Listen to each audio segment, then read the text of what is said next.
कैलाश जी। जी sir.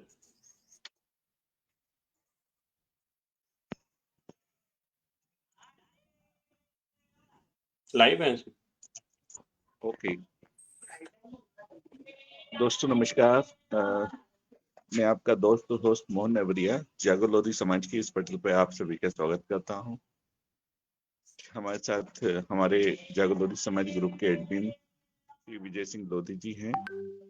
और आज का चूंकि जो हमारा शेड्यूल्ड कार्यक्रम था उसमें लोधी सेना के संयोजक श्री महेश लोधी जी हमसे जुड़ के उनके बारे में, अपने संगठन के बारे में, संगठन के उद्देश्य के बारे में और जो अभी तक उन्होंने कार्य किया उसके बारे में हम लोगों को बताने जा रहे थे। लेकिन कुछ तकनीकी कारणों से उनसे संपर्क नहीं हो पा रहा है, उनका मोबाइल से हम जुड़ नहीं पा रहे हैं। तो आज को हम एक संक्षिप्त चर्चा हम लोग आपस में कर रहे हैं।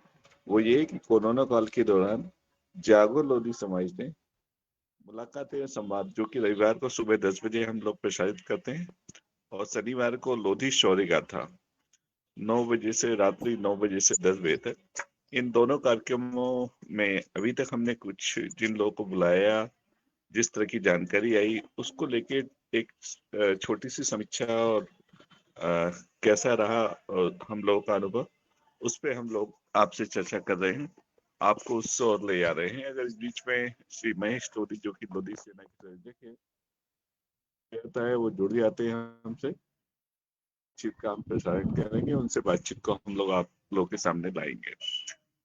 मैं हमारे एडमिन श्री विजय सिंह लोधी जी से चाहूंगा कि वो दोनों हमारे जो प्रोग्राम खास तौर पे लोधी शौर्य गाथा शनिवार को रात्रि 9 बजे जो प्रसारित होता लगभग 1 से 1.5 घंटे का, जिसमें हम समाज के इतिहास का जानकार और लोधी समाज का जो गौरवशाली इतिहास है उसकी जानकारी देते हैं, उसकी थोड़ी जानकारी दें कि किस तरह का अनुभव रहा। और फिर उसके बाद रविवार को जो मुलाकातें और संवाद कार्यक्रम होता है, जो लोग हमारे बीच में आ चुके हैं उनके क्या जानकारी दी, किस तरह का अनुभव हमारा रहा, जागो लोधी समाज का रहा, इस ग्रुप का रहा, उसके बारे में थोड़ा बताएंगे। विजय जी। बहुत बहुत धन्यवाद मोहन सर। सबसे पहले हमारे जो कार्यक्रम है लोधी शौर्य गाथा, इसकी स्टार्टिंग हमने कहाँ से की, क्योंकि इसके बारे में बताना चाहूंगा आपके लिए कि लोधियों का बहुत ही गौरवशाली इतिहास रहा है, लेकिन वो लिखा नहीं गया, उसको लोगों को बताया नहीं गया। इससे लोधी लोग अपने इतिहास को नहीं जानते थे। उस इतिहास को जन जन तक, घर घर तक पहुंचाने के लिए हमने इस कार्यक्रम की शुरुआत की। इस कार्यक्रम में समाज के जो विद्वान थे तथा हमारे संचालक महोदय जो भी बहुत अधिक जानकारी रखते हैं हमारे समाज के बारे में, इतिहास के बारे में, उनका संचालन बहुत बढ़िया संचालन रहा। और हमारे समाज के बहुत ही विद्वान बुद्धिजीवी लोग इस प्रोग्राम में आए। उन्होंने समाज के इतिहास को जिस प्रकार से बताया, उससे हमारे समाज का जो इतिहास है बहुत गौरवशाली इतिहास है। और 1857 की जो क्रांति है वो लोधी समाज की अधूरी है, खासकर मध्य प्रदेश में। लेकिन इतना गौरवशाली इतिहास होने के बाद भी हमारे लिए इतिहास में वो स्थान नहीं मिला जो हमारे समाज को मिलना चाहिए था। इसी के ऊपर हमने इस परिचर्चा को चालू किया। इसके हमें अच्छे रिस्पॉन्स आ रहे हैं। हमारे समाज के विद्वान जिनको एक प्लेटफॉर्म मिला जिससे वो अपनी बात कह सकते हैं, बता सकते हैं, लोगों को अपनी जानकारी पहुंचा सकते हैं। इसके लिए हमारे हम 3-4 लोगों के लिए मुख्ता मुख्ता जानते थे। रानी अवंती बाई जी, स्वामी ब्रह्मानंद जी, शहीद गुलाब सिंह जी। इसके अलावा और नामों पे हमारे समाज में परिचर्चा नहीं होती थी। लेकिन इस कार्यक्रम के माध्यम से हमारे समाज में कल के हमारे गेस्ट ने मथुरिया समुदाय के बारे में बताया। उससे पहले लोधी का कहाँ से उद्गम हुआ, कैसे उद्गम हुआ, कहाँ से आए, इसका उद्गम हुआ। इसकी छोटी सी जानकारी देना चाहता हूँ कि हमारे हिंदू समुदाय में मोस्टली अष्टमी के दिन हमारे यहाँ पर नवदुर्गा में पूजा होती है, जहाँ पर अपने कुल देवता कुल देवियों को हम लोग होम वगैरह अर्पण करते हैं। तो हम हमेशा कई सालों से बचपन से हमारे कुल देवता जयपाल, अजयपाल, अनंतपाल, भीमपाल को होम अर्पण कर रहे थे। लेकिन इनके बारे में मुझे जानकारी नहीं थी, कौन है, क्या है, कैसा है। बस हम अर्पण कर उनको होम दे रहे थे। एक बार मैं उज्जैन गया। उज्जैन में 4 धाम का मंदिर है। वहां पर मैंने जयपाल जी की मूर्ति देखी, तो मुझे लगा कि ये जरूर कोई बड़े राजा होंगे या बड़े महापुरुष होंगे जिनकी मूर्ति 4 धाम के मंदिर में लगी हुई है। जब उनका इतिहास को मैंने देखा तो उनका इतिहास मुझे मालूम पड़ा। उनका इतिहास इस प्रकार था कि भाई लोधियों का इतिहास है, वो हमारे पूर्वज ही हैं। उनका इतिहास इस प्रकार था कि 545 ईस्वी में हिंदू कुश के राजाओं की स्थापना की गई। इनका जो राज था अफगानिस्तान, पाकिस्तान, कश्मीर, ये पूरे एरिया के बेल्ट में हिंदू कुश के राजा की स्थापना की गई कि यह मुसलमानों से हिंदू धर्म की रक्षा कर सके। इनके जो सबसे बड़े अंतिम शासक रहे वो जयपाल रहे, जिनको हम कुलदेवता के रूप में पूछते हैं। जयपाल का शासन 960 ईस्वी से 1001 ईस्वी तक रहा। 1001 ईस्वी में उन पर मुसलमानों ने आक्रमण किया। उस आक्रमण में उनकी हार हुई। उनको बड़ा भारी भूभाग उनको गंवाना पड़ा। इससे बहुत ज्यादा आहत हुए। उन्हें अपने बेटे अनंतपाल को राजगद्दी पे बिठाया और उन्हें अपनी अपनी आत्मसम्मान के लिए अपनी देह को स्वतः त्याग दिया, अग्नि में जला लिया। अनंतपाल ने बड़ी वीर थे। उन्होंने युद्ध लड़ा और युद्ध लड़ते हुए अपना जो भूभाग खोया था उसको पाया और पाने के बाद में शासन करते रहे। 1006 ईस्वी में अनंतपाल भी मुसलमानों से हार गए, वहां पर कुछ भूभाग खो दिया और वीरगति को प्राप्त हुए। बेटे 1006 में भीमपाल बेटे भीमपाल ने भी युद्ध लड़े, बहुत गौरवशाली तरीके से युद्ध लड़ा वहां पर। लेकिन एक कुछ पद्यंत के सहाय उनकी हार हुई और उनके लिए वही वीरगति को प्राप्त हुई। उसके बाद अफगानिस्तान वाले इलाके पे हमारे यहाँ पर मुसलमानों का शासन हो गया। इसलिए हमने देखा होगा कि हमारे बहुत सारे लोधी सरनेम के लोग पाकिस्तान, अफगानिस्तान आदि जगह पे पाए जाते हैं। मुझे लगता है कि हम लोग बहुत वीर थे, हमारा युद्ध करना हमारा धर्म था, हम क्षत्रिय थे और इसी के लिए वहां पर हमारा जो कन्वर्जन हुआ तो कुछ लोग अभी भी हम जानते देखते हैं कि अफगानिस्तान और यहाँ पर मिलते हैं। तो हमारा जो इतिहास है बहुत ही पुराना इतिहास है और हम लोग ने हमेशा युद्ध लड़ा हुआ है। 1857 की क्रांति जिसमें 1842 में हृदय साई जी ने चालू की थी, उसमें भी लोधियों का योगदान बहुत बढ़िया है, बहुत बड़ा है। और इसके बारे में विस्तार से मैं चाहूंगा कि हमारे मोहन सर जो इतिहास के बहुत अच्छे विद्वान है, ज्ञाता है, वो एक बार इसके बारे में थोड़ा बताएं सर। मोहन सर। धन्यवाद, आपने बहुत बारीकी से बहुत उपयोगी महत्वपूर्ण जानकारी दी लोधी समाज के इतिहास को लेके। और ये बात सही कि जो बृहत्तर भारत रहा है, कभी अखंड भारत रहा है, उसमें हमारे संपूर्ण भारत में हमारे लोधी समाज के जो राजा महाराजा जमींदार जागीरदार रहे, उनका राज रहा, उनका वर्चस्व रहा। वो आप देखें कि पाकिस्तान का जो इलाका है वहां पे देखें, जैसलमेर देखें, लोधरवंश देखें, लुधियाना देखें, साउथ में देखें, मध्य प्रदेश में अगर देखें, वहां से लेके अफगानिस्तान तक सब जगह ऐसा फैला हुआ था और गौरवशाली इतिहास रहा है लोधी समाज का। और लोधी समाज के लोग जो योद्धे गणराज्य पे आते थे, वो लोग कभी जात पात और इस तरह की व्यवस्था को नहीं मानते रहे हैं। और ये व्यवस्था चूंकि ब्राह्मण समाज ने बनाई थी, तो इस तरह की व्यवस्थाओं को वो नकारते थे।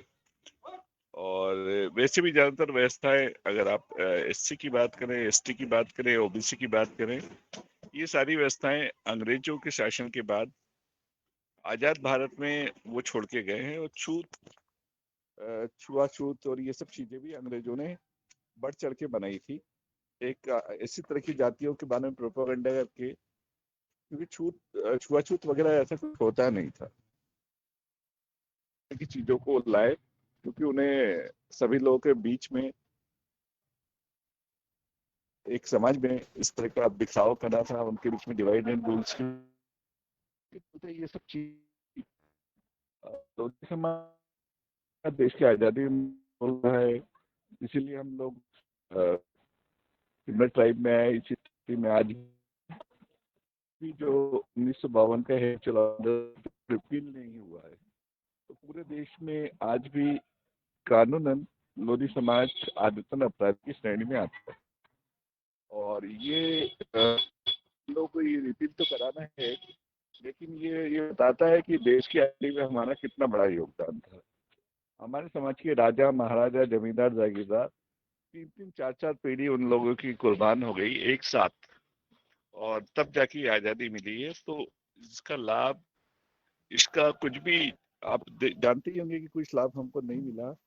1920 के बाद के लोगों को जिन्होंने आजादी के लिए कुछ भी काम किया, छोटा मोटा आंदोलन भी किया, तो उनको तो हम फ्रीडम फाइटर मानते हैं।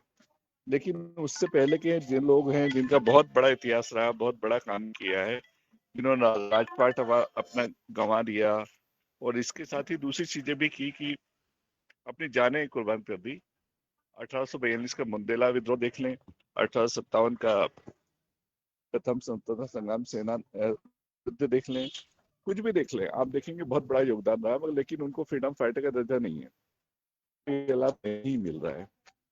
तो एक ही कोशिश होनी चाहिए, क्योंकि लोधी समाज का ही सबसे बड़ा योगदान था, और इसी के फलस्वरूप चूंकि हम लोग अंग्रेजों से समझौता नहीं करते थे, इसलिए 1871 में 127 जातियों को जन्मजात अपराधी करार दिया था, उसमें लोधी समाज भी था। ये सिर्फ इसलिए था कि हम आजादी की लड़ाई लड़ते थे, सिर्फ इसलिए। तो वो चूंकि हमारे पूर्वजों की इतनी बड़ी कुर्बानी है, उसके पीछे सैकड़ों जातियां हमारे पीछे चलती थी, और जितने फ्रीडम फाइटर थे हम अग्रज, उनके नेता हमारे समाज के अपने लोग थे, तो वो गौरव, वही स्थान हमें पाना है, और फ्रीडम फाइटर का भी दर्जा हमको लेना चाहिए। विमुक्त जाति में हम लोगों को, संपूर्ण देश में हम लोगों को कैटेगरी मिलना चाहिए, उसके सारे लाभ हमको मिलना चाहिए। ये इश्यूज है। आपने देखा होगा लोधी समाज 3 कैटेगरी में आता है, एक विमुक्त जाति हो गया, दूसरा ओबीसी हो गया, और 2-3 राज्य है जहाँ पर वो आरक्षित वर्ग में आके एसटी में कहलाता है। लेकिन मुख्य रूप से हमको विमुक्त और ओबीसी के जो अधिकार है वो लेना चाहिए। आज इस समय जो मुद्दा है सबसे बड़ा ये है कि विमुक्त के लिए अभी तक 8 कमेटियां बन चुकी है भारत सरकार की, और 2 आयोग बन चुके हैं। अंतिम जो आयोग रहा, इदाते आयोग, दादा भीखूराम इदाते आयोग, उसमें मैंने सलाहकार के बतौर काम किया, रूप में सेवाएं दी थी। तो उसमें दादा इदाते आयोग ने 20 पॉइंट की 20 बिंदुओं की सिफारिश की थी, और सबसे बड़ी बात है उसका जो आउटकम है, उससे जो निकल के आया वो ये आया, खास तौर पे हमारे लिए, कि लोधी लोधा जाति कई राज्यों में माना जाता है, कई जिलों में माना जाता है, इसको संपूर्ण भारत में माना जाए, और सभी राज्यों को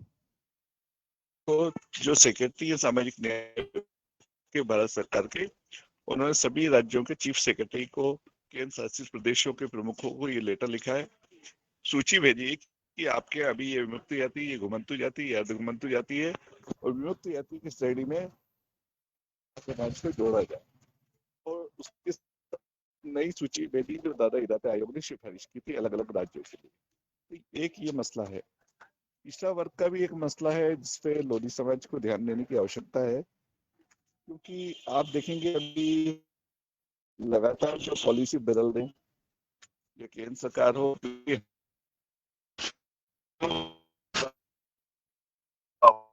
उनके साथ यही होता है।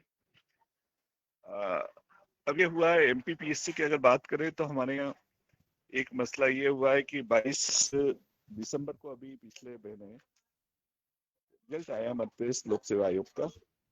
उसमें ये कहा गया कि आरक्षण का लाभ अंतिम बिंदु पे मिलेगा। इसका मतलब होगा जो प्री परीक्षा भी में जो पास हुए उसमें लाभ नहीं मिलेगा, मेंस में नहीं मिलेगा, आखिरी में इंटरव्यू और आखिरी जब सभी के अंक मिला के जब आपका रिजल्ट घोषित होगा तब देंगे, अभी हम नहीं देंगे। तो हमारे बहुत सारे बच्चे ओबीसी के इससे बाहर हो गए। इसी तरह देखेंगे यूपीएससी में, तो यूपीएससी में आपने देखा होगा 2012 के आसपास 314 आईएएस ओबीसी के निकल के आए, आईपीएस आए, यूपीएससी क्लियर किया, 2 साल की ट्रेनिंग भी हो गई, और बाद में उनको ज्वाइन करने से मना कर दिया, कहा गया है कि आप तो क्रीमी लेयर में आते हो। और आपको मालूम होगा कि 6 लाख से अधिक की अगर पारिवारिक इनकम है तो उसको क्रीमी लेयर में माना जाता है। तो क्या बाकी लोग जो अपनी इनकम झूठे तरीके से कम बताते हैं, तो क्या उन नहीं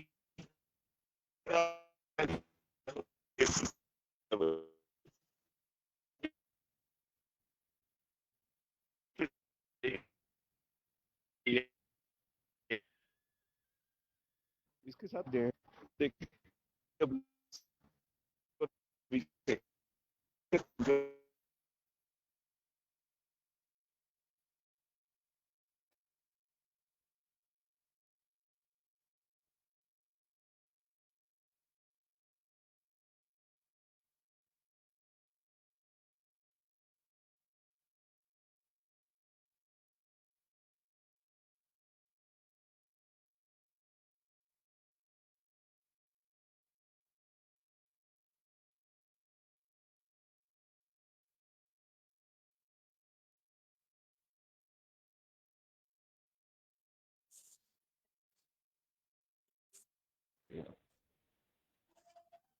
ये भी मैं बड़े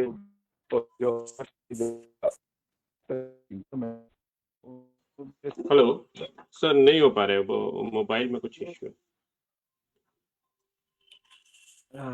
कल कोई दूसरे मोबाइल को इस्तेमाल हो सकते हैं उनसे? वो भी ट्राई कर लिया, उन्होंने खुद की लिंक पे भेजी, वो भी नहीं बस। उनके फैमिली कोई गूगल मीट डाउनलोड करके अपन लोग जुगाड़ कर सकते हैं। एक बार आप ट्राई कीजिए। मैं आप लोग मोहन सर से जुड़िए, मैं बात करता हूँ।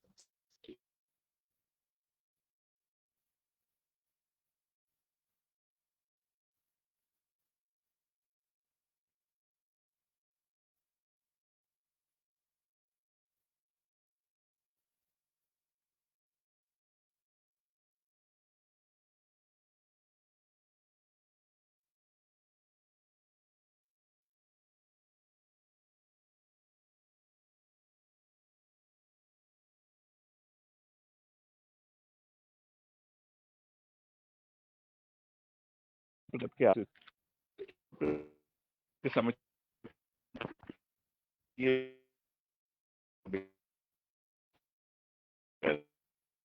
मिल हुई तब तक हो जाएगा ये पर की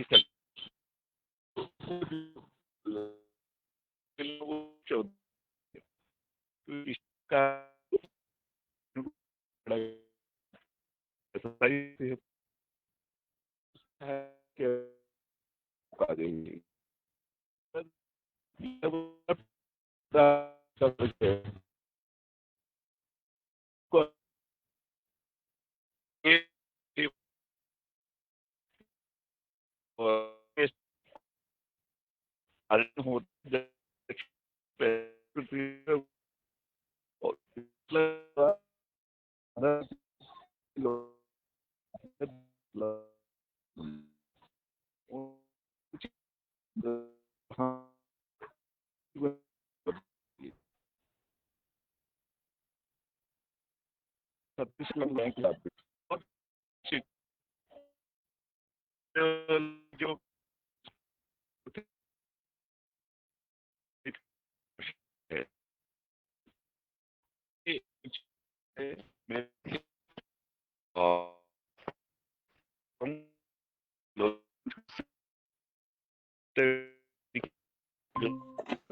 सर, आपका नेटवर्क सही नहीं है तो आवाज क्लियर नहीं आ रही।